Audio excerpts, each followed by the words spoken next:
नमस्कार। मनोरंजन के चैनल में आप सभी का स्वागत। आज हम समझने वाले हैं कि नकारात्मक इमोशन से, निगेटिव इमोशन से कैसे बाहर निकले। इसके लिए एक्शन प्लान का अंडरस्टैंडिंग क्या है।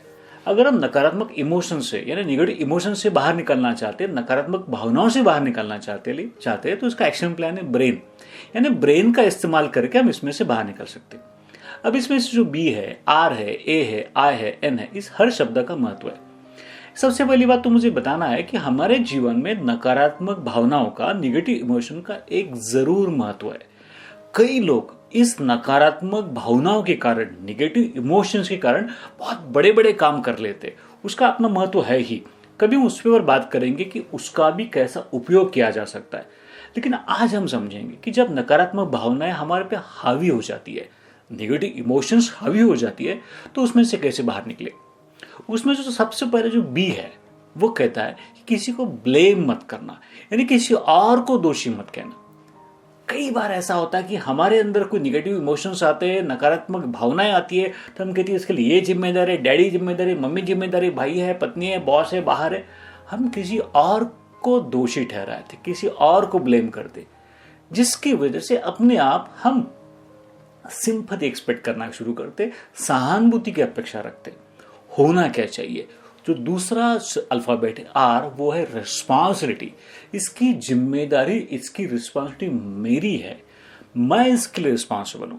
और थोड़ा बहुत नहीं, जब 100% आप इसकी रिस्पॉन्सिबिलिटी लेते हो कि मेरे जीवन में जो भी नकारात्मक घटना हुई है या जो भी निगेटिव इमोशंस इस क्षण मेरे मन में है, उसके लिए मैं जिम्मेदार हूं, क्योंकि ये इमोशंस मेरे मन के अंदर है, मेरे अंदर विचार है निगेटिव, मेरे अंदर इमोशंस, भावना नकारात्मक है, इसका अर्थ मैं जिम्मेदार हूं। और जब हम जिम्मेदारी लेते हैं, 100% जिम्मेदारी लेते हैं, तब इसमें से मैं ही बाहर निकल सकता हूं। ये अपने आप एहसास हम अपने आप को करवाते हैं। ये बहुत महत्वपूर्ण है। जब भी हम ये कहेंगे कि इसके लिए मैं जिम्मेदार हूं, तो मैं ही इसमें से बाहर निकल सकता हूं। और फिर तीसरा अल्फाबेट बहुत महत्वपूर्ण है, वो ए में 2 एक्शन प्लान्स, एक अवेयरनेस और दूसरा एक्सेप्टेंस। अवेयरनेस का अर्थ जागरूकता। कई लोग निगेटिव भावनाओं में, नकारात्मक भावनाओं में बहते जाते, घंटों, दिन, महीने, पता नहीं, वो जागरूक ही नहीं हो पाते। वह ये समझ नहीं पाते कि मैं इस क्षण या इस समय निगेटिव इमोशंस में हूं। यह जागरूक होना, जब भी आप रिस्पॉन्सिबिलिटी लोगे तो आप अवेयर हो जाओगे, जागरूक हो जाओगे कि इस क्षण मेरे अंदर नकारात्मक भावना है। और जब आप एक्सेप्ट करोगे, अरे ये नकारात्मक इमोशंस, लेट मी एक्सेप्ट, इसका मैं स्वीकार करता हूं, जब एक्सेप्ट करोगे तो अपने आप, हालांकि अवेयरनेस ही आपको इसमें से बाहर निकालेगी। जितने भी ध्यान के, मेडिटेशन के प्रकार बताए गए हैं, उसमें सबसे महत्वपूर्ण है अवेयर होना, जागरूक होना अपने विचारों के प्रति, अपने भावनाओं के प्रति। जैसे आप अवेयर हो जाओगे, एक्सेप्ट करोगे, स्वीकारोगे इस क्षण ऐसा है, तो उसमें से बाहर निकलोगे। फिर उसके आगे जो आता है वो आई का एक्शन प्लान। इमीडिएटली मैं क्या कर सकता हूं, तो खुद को कहना है इमीडिएटली मैं क्या कर सकता हूं, तो अपनी दिशा बदल सकता हूं। दिशा बदल सकते हो कैसे, देखो जब मुझे कोई शैडो दिखाई दे रही है, इसका अर्थ रोशनी मेरे पीछे है। शैडो मुझे दिखाई दे रही है, इसका अर्थ रोशनी मुझे पीछे है। मुझे टर्न करना एग्जैक्टली 180 डिग्री में, मुझे रोशनी की तरफ देखना है। जैसे मुझे रोशनी दिखाई देगी, नेगेटिविटी वहां चलेगी और रोशनी मुझे दिखाई देगी। और रोशनी मुझे यह समझ में आएगा इसमें मेरे लिए लर्निंग क्या है, इस नकारात्मक घटनाओं में या नकारात्मक इमोशंस में, नकारात्मक भावनाओं से मैंने क्या सीखा। देखो, एक क्रिकेट में हमेशा आप देखते हो, एक बॉलर किसी बैट्समैन को ट्रैप करके उसे आउट करता है। फिर कोई चिढ़ाता है, कोई शब्द गलत इस्तेमाल करेगा, अरे फिर गुस्सा होता है, उसने ऐसा कहा इसलिए मुझे आउट हो गया, वो जिम्मेदार है। लेकिन अरे उसका तो काम था मुझे आउट करना। अब मैंने इसमें से क्या सीखा, मेरी लर्निंग क्या है कि अगली बार जब ऐसा करेंगे तब मुझे क्या करना, यानी इसमें से मैंने क्या सीख ली। और उसका ही एन जो है, अगला जो अल्फाबेट है, वो कहता है कि नेक्स्ट टाइम यही घटना वापस हो जाए तो मैं क्या करूंगा।